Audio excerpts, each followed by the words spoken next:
Alright, so this is a quick review and demonstration basically how to put together the central machinery shop fan that I picked up from Harbor Freight. I think it's available online too from like Amazon, but Harbor Freight is definitely a better deal. We picked that for about 120 bucks after a coupon, and we wanted to put it in our garage for where we keep our gym equipment because it's getting too hot during the summer down here in North Carolina. Uh, if you want to know my opinion on it, and just in this video, give me a thumbs up. It's an awesome fan. It works great. Easy to set up. If you want to actually watch the video and see how it's set up, just continue watching and I'll kind of explain the little basics to putting together. It's pretty simple. The first thing you're going to do is take the spring and put it into the either bottom end of the adjustment shaft in that assembly. So that's the first thing you're going to do. See my ugly face real fast. Yeah, the great angle for the double chin. Awesome. There's the adjustability of it, but your first thing you're going to do is actually put the spring into the bottom. So it's kind of a pain in the butt because once you get the spring in there, it kind of offsets from the base that you have to attach it to, which makes it hard to get the base lined up. So you got to kind of get a couple of the bolts in there and make it work. Helps if you have someone holding it for you. But that's the first thing you do is put the spring inside. Next thing you do, and I had to lean my base up against a chair, you'll want to get the flange attached to the actual base of the fan itself. It's not too difficult. You're going to want to set it in there by hand first, then you're going to screw it in tight, and then you're going to get a socket wrench to tighten down the 5 bolts. Alright, so getting the base and the bolts to work together here is kind of a pain because the clearance on the bolts is not quite long enough to really stick out or protrude from the bottom, which is what you want because you don't want it scratching the floor. But there's very, very little wiggle room, so you got to get that thing lined up perfectly and get that kind of hand turn it on, just get one thread on there, and that's about all you can do. And you'll notice a pink hair tie. First time I ever grown my hair out, and that means all I have are my wife's hair ties, so I'm wearing a pink hair tie for the win. But once you get that first washer and nut onto the bolt, you're fine. But it's just a pain to get the first one on because there's just so little clearance because you don't want gouged floors because your fan, you don't want it to be sticking off the ground or anything funny like that.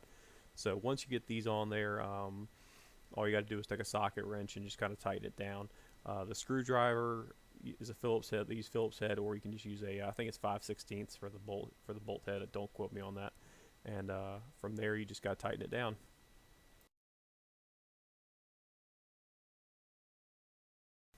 Now the instructions don't really tell you how tight, so I just did it as tight until it just felt like I couldn't do it anymore without it just being kind of silly. I will say this: they're pretty robust bolts, but if you're using a screwdriver to hold it in place, that Phillips head will gouge out pretty quickly. So just be mindful of that as you're working on this. If you choose to use a screwdriver. Next thing you're going to want to do is actually just adjust the height of the fan, basically however you want to work on it. So if you're tall and you want it up higher, that's fine. Just raise it up. A little clamp there, just loosen it, and you can pretty much just shove the shaft down to the inner shaft into the outer shaft, and it'll be fine. Or you can raise it up if you need to. The spring will be working at this point because that's something to work against with the base on the bottom. So it's pretty easy from there. Just adjust the height you want it to be at, and from there you can work on mounting the motor.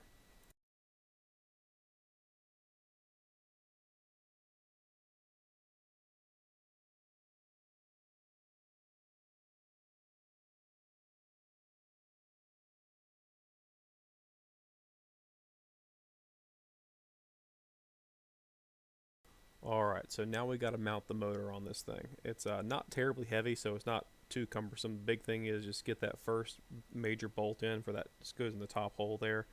Get that in there first, and then it kind of takes care of itself. It's not going to fall apart on you. The base is so heavy, the motor's not going to just tip the thing over.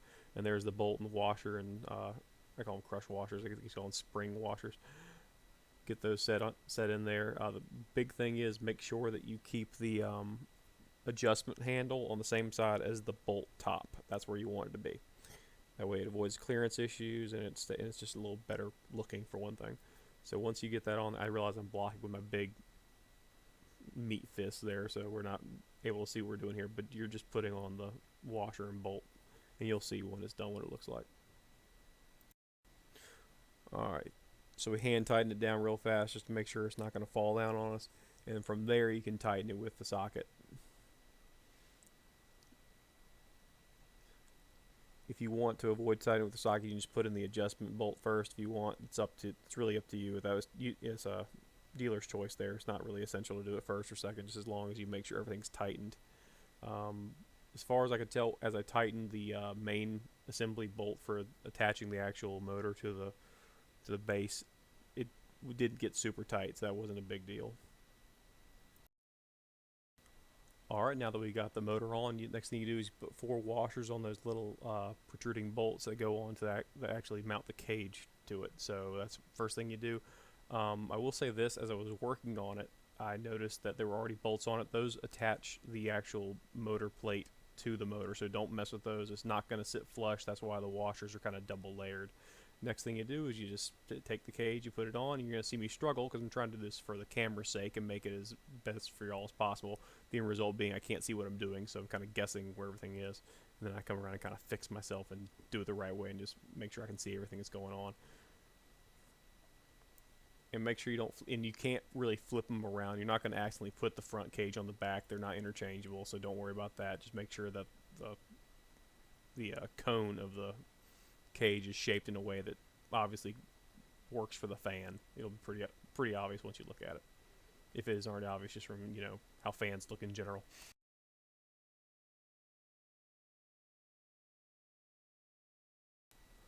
Alright, now that we got the back of the cage on, the next thing you're going to do is put the next set of bolts over top of the actual cage mountings. Effectively, it's going to go washer, cage, washer, then bolt. And that's how it's going to run.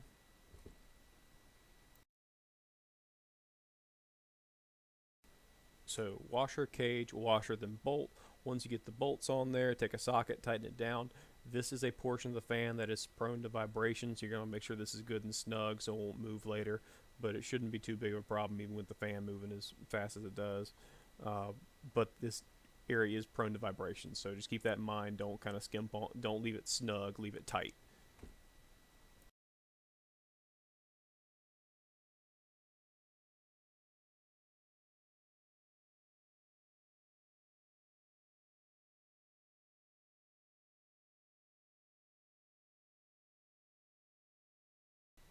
Alright, this next part is the most important part because it's the actual fan blade. This is what makes it into something useful and not just an empty spinning pin in a cage. That would probably be cool for modern art. Make sure you put it so the bolt portion that it tightens with is facing the motor. Do not put the facing outward. You will notice on the actual, I guess you call it piston, where it's the spinny part, the cylinder attaches to, there's a flat portion. Make sure the bolt is hanging over the flat portion and tighten it down, and don't be shy. This is the part that will fly off if it gets too loose, so you want to make sure it's really tight. Again, don't be shy about it. Get it good and tight. The bolt in this thing's very robust. Most of the stuff in here is robust. The only complaint I have about this whole entire fan is the fact that the Phillips heads on certain parts of this fan just they tear out too easy. They get marred up and then they don't work anymore. But they also have backups bolt heads to use anyway, so it doesn't really even matter. But get it nice and tight. Don't be shy about it. You don't want this thing falling apart as it's going really, really fast and messing up your fan.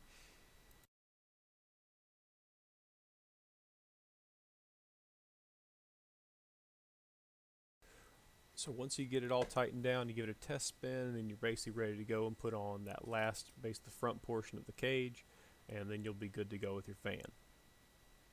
The honestly, God, this is probably the most annoying part because everything was made very tight with the fittings for attaching the two screens together, so you had to keep kind of opening it, shutting it, open the clasp, shut the clasp over and over again until you finally got it to basically work in. You kind of got to wear them in to where they go.